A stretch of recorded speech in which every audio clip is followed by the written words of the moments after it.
Glow up pour la rentrée, épisode 5, se faire des amis à la rentrée. Si vous êtes timide comme je l'ai toujours été, pour vous la rentrée, ça doit avoir un petit peu une dimension stressante dans le sens où vous n'êtes pas sûr de tomber dans la même classe que vos amis et donc vous avez peur de vous retrouver seul. Sachez-le, parfois se retrouver seul c'est une bonne chose parce que vous pouvez vous faire de nouveaux amis et élargir vos horizons et ça c'est vraiment trop cool.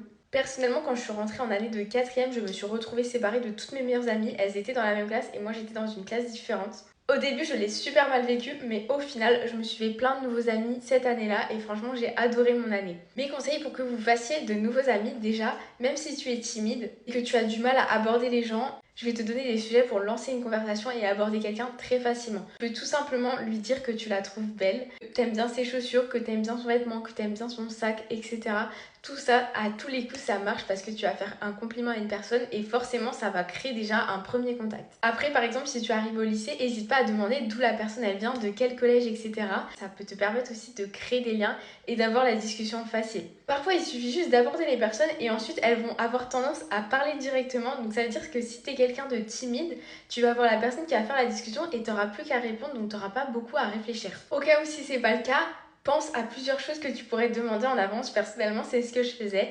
Par exemple, dis-toi que d'abord, tu aimerais faire un compliment, puis après, tu aimerais demander justement d'où la personne elle vient, de quel village ou alors de quel collège. Et puis après, par exemple, tu peux très bien refaire un compliment sur un sac ou un vêtement. Et enfin, pourquoi pas demander à la personne si elle connaît d'autres personnes de ta classe. Le fait d'avoir plusieurs questions, au cas où la personne ne parle pas, t'auras les idées claires et tu pourras directement les poser. Rassure-toi, ce n'est pas une honte de penser comme ça. Crois-moi, il y a beaucoup plus de personnes qui le font que tu ne le crois. Un autre conseil que je peux te donner pour te faire des amis, c'est ne pas hésiter à être à l'affût, à observer les gens, à essayer de mieux les comprendre. Comme ça, tu verras directement les personnes avec qui tu es susceptible de mieux t'entendre. Dernier conseil pour se faire des amis, parfois tu as l'impression que tu es la seule personne à te retrouver toute seule, mais en réalité, c'est jamais le cas. Il y a toujours des personnes qui sont seules.